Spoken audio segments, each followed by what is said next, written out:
So, back in early 2001, Capcom released Onimusha Warlords, only months after the release of the PlayStation 2 in North America. This is one of the first games I can remember getting excited for after I got the original PlayStation 2 for Christmas in 2000. A standout success in the early days of the PS2, it became the first game to sell 1 million copies for the console, spawning multiple sequels and a couple spin-offs, each of, varying quality. But outside of a browser game released in 2012, the franchise has pretty much remained surprisingly dormant the past decade, minus the re-release of the original Onimusha Warlords on current-gen consoles and PC in early 2019. But with that, is Capcom teasing us somehow?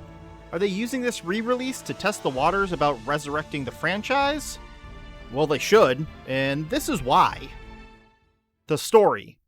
Set in the Sengoku period, the original Onimusha follows Samanosuke Akechi, a wandering samurai who was called by his cousin, Princess Yuki, to explore the mysterious disappearances happening at her home, Inabayama Castle. Unfortunately, when Samanosuke arrives, the castle is under siege by demons who are looking to start the apocalypse, with the key to it all being sacrificing Princess Yuki. This triggers a rescue mission that will take Samanosuke and his ninja friend Kaeda throughout the castle grounds and ultimately the underworld. The gameplay.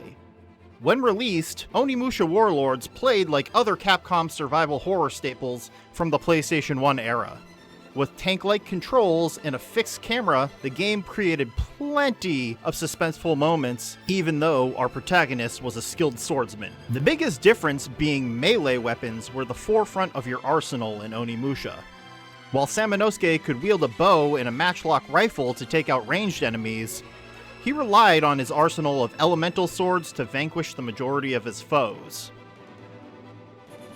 The soul system also played a factor in Onimusha and added a risk-reward element thanks to the gauntlet that is gifted to Samanosuke early on by the Oni.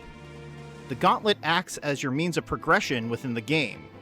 As you defeat enemies, souls leave their bodies that you can absorb into the gauntlet, which are stored and can be used to upgrade your weapons and items.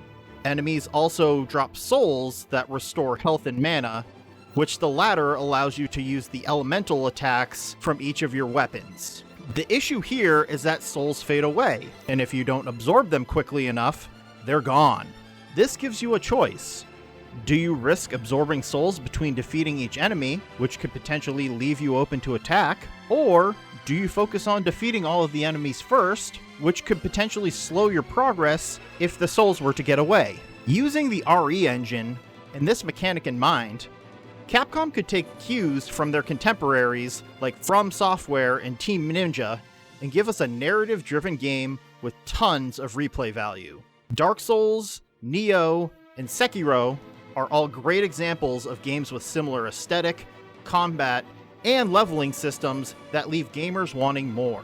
What's more is that Capcom has entered a bit of a renaissance recently, with Resident Evil 7, Devil May Cry 5, and Monster Hunter World becoming hits this past generation, not to mention the remakes of 2 of their original zombie-slaying classics. In my opinion, the franchise has waited long enough. Capcom, you know what you need to do.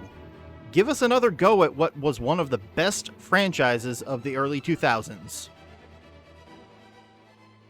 Well, that's it. If you liked this video, consider liking it and subscribing to the channel. Do you have any other games that have been lost to the sands of time? Let me know in the comments, and thanks for watching.